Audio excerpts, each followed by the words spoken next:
sexuelle. Kinsey appelle orgasme les hurlements de douleur et de terreur d'enfants violés.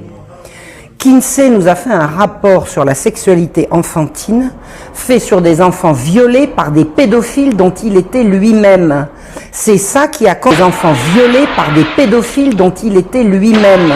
C'est ça qui a constitué le changement de morale en direction de l'éducation à donner aux enfants. Et nous y sommes à l'heure actuelle. Les enfants sont, paraît-il, sexuels dès leur plus jeune âge, on le sait par Kinsey, qui était un pédocriminel. Jeune âge, on le sait par Kinsey, qui était un pédocriminel. Vous avez entendu parler de la révolution sexuelle? On est au bout, là. Ça a commencé dans les années 1950. Il y a un Américain qui s'appelait Alfred Kinsey, qui a fait une série de rapports qui ont complètement bouleversé l'Amérique, l'Europe et le monde. Alfred Kinsey a interrogé des dizaines, des centaines. The model penal code that was adopted just after 1955 was based on Kinsey's research. This is a flow chart I put together to describe how the Kinsey research gutted American laws. Through the American Law Institute, ALI, the American Law Institute Model Penal Code, 1955. That was where protections were then removed for women and children from American law system. The U.S. justice system from 1948 to today, that's what this is about. After publishing his reports, Kinsey traveled the country, giving lectures at universities and testifying before lawmakers. He was received as the leading scientific expert in the world on human sexuality. In particular, he discussed laws concerning sex offenders and the education of children. Of children, he said 100% of are orgasmic from birth. Therefore, children can benefit from sex with adults and even incest, so that which is illegal. So we need to lower the age of consent. He was working toward making everything legal, but that's all right. Children need early explicit school sex education since they're sexual from birth, which was illegal at the time. Now it's everywhere. They need masturbation and hetero and homosexual acts to be taught to them, which was illegal, and now it's being taught. And about parole, Kinsey said that sex offenders rarely repeat sex crimes. Therefore, all sex offenders should be paroled, which is exactly what started to take place. Part of Kinsey's defense of pedophiles was that children were not really harmed by sexual contact with adults. Therefore, it made no sense to incarcerate pedophiles for lengthy prison terms. Et Kinsey était tellement sûr de ce qu'il disait qu'il a dit un jour sous serment, et je vais vous faire la citation, il faut que je la trouve, il a dit que les délinquants sexuels récidivaient rarement. C'est-à-dire qu'il suggérait que quelqu'un qui avait commis un crime sexuel soit mis en liberté conditionnelle. Et il a dit ça sous serment. Et ce monsieur était pris très très au sérieux. Très très au sérieux. Toute la législation américaine s'est adaptée au rapport Kinsey, et par la suite, toute la législation européenne. C'est nous, c'est au début des années 60 qu'on a vu arriver également, à la fin des années 60, plutôt début des années 70, ça a été l'explosion du mouvement gay. Qu'est-ce que c'est l'éruption du mouvement gay? C'est un monsieur qui s'appelait, alors j'ai son nom, il s'appelait Harry Hay. Il est fondateur du mouvement de libération des homosexuels aux États-Unis, et il dit: les tenants de la libération gay et les amoureux des garçons doivent savoir tout ce qu'ils doivent à Kinsey. Voilà, c'est eux qui le disent. Et il y a un mouvement qui s'est créé dans la foulée du mouvement de libération gay, c'est le mouvement de libération des pédophiles. Ils se disaient pas comme ça s'appelait le NAMBLA, c'est le mouvement de libération des hommes qui aiment les garçons. In 1994, an underground film was released titled Chicken Hawk: Men Who Love Boys. The film documented the lives of certain members of NAMBLA, the North American Man-Boy Love Association. The word chicken hawk is a reference in the gay community to older men who prey upon underage children, boys in particular. I have all my life been attracted to younger boys. Where are the boys? Boys are everywhere. There's not only one single place. There's the mall, the supermarket, the street, the sports event. I can look out my window and see the school, and it's like Moses looking across to the promised land. Now, the Queen's vernacular was considered to be the #1 a gay lexicon dictionary for homosexual language. 12,000 words in this dictionary. Et Harry Hay a toujours demandé aux militants de NAMBLA de défiler avec lui pendant les Gay Pride. C'est-à-dire que d'emblée, quand les homosexuels ont commencé à sortir publiquement pour revendiquer leur libération, ils ont accepté avec eux les pédophiles, c'est-à-dire les homosexuels amoureux de jeunes enfants, et pas d'adultes consentants. Voilà. Sauf que des gens courageux, intelligents et moralement tout à fait recommandables sont allés chercher, regardez ça de plus près, et ils ont vu quoi?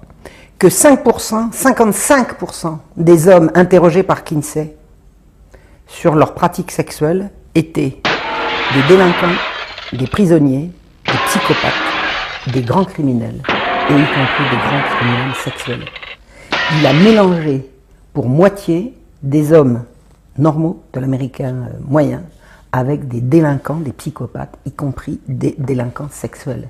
Et il nous a sorti des statistiques là-dessus. In addition to the convicted sex offenders, Kinsey included regular prisoners who were serving time for other offenses, along with 199 sexual psychopaths, all mixed together as part of the regular male population and presented to the American people as the average American male. In this interview for the documentary titled 1 in 10, listen as Paul Gephardt, who was one of Kinsey's co-authors and a member of his original team, admits to the high percentage of prisoners and their impact on Kinsey's data. With these poorer, lower educational level samples. And when I say poorer, they had, for example, 55% were prison. 55% were prison.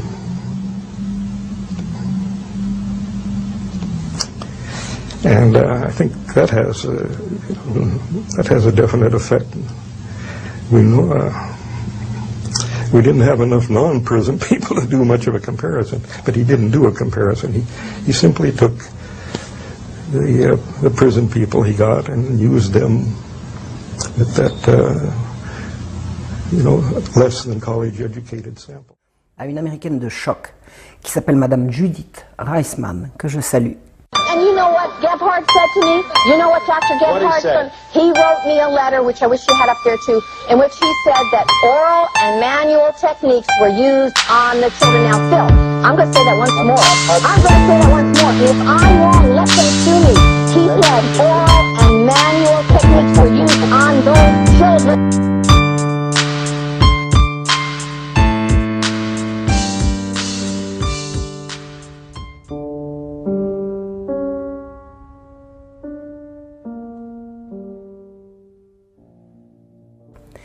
Et qui, comme juriste, est allé étudier de très près les résultats donnés par Kinsey en matière de découverte que les enfants avaient des orgasmes dès la naissance et pendant toute leur vie, pendant toute leur enfance. Kinsey a fait des tableaux dans lesquels il relate tel enfant de tel âge, ça va de 4 mois à 10-11 ans, a réussi à avoir en l'espace de 24 heures tant d'orgasmes. Comment un type comme Kinsey peut-il nous parler d'orgasme d'enfant? Et Kinsey explique que les orgasmes d'enfants, c'est beaucoup plus difficile à reconnaître que les orgasmes des adultes, parce qu'en l'occurrence, pour les petits garçons, il n'y a pas d'éjaculation.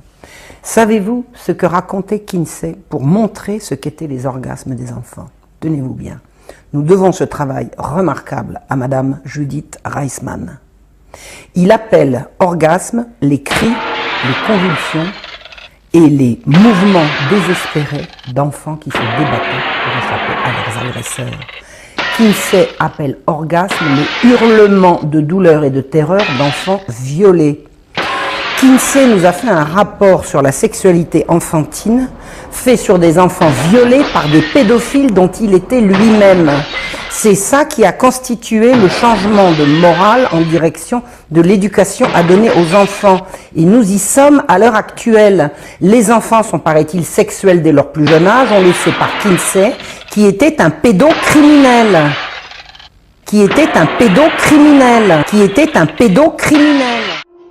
And so I said, what did this man, this Kinsey, call an orgasm? Right. I mean, it's an obvious question, isn't it?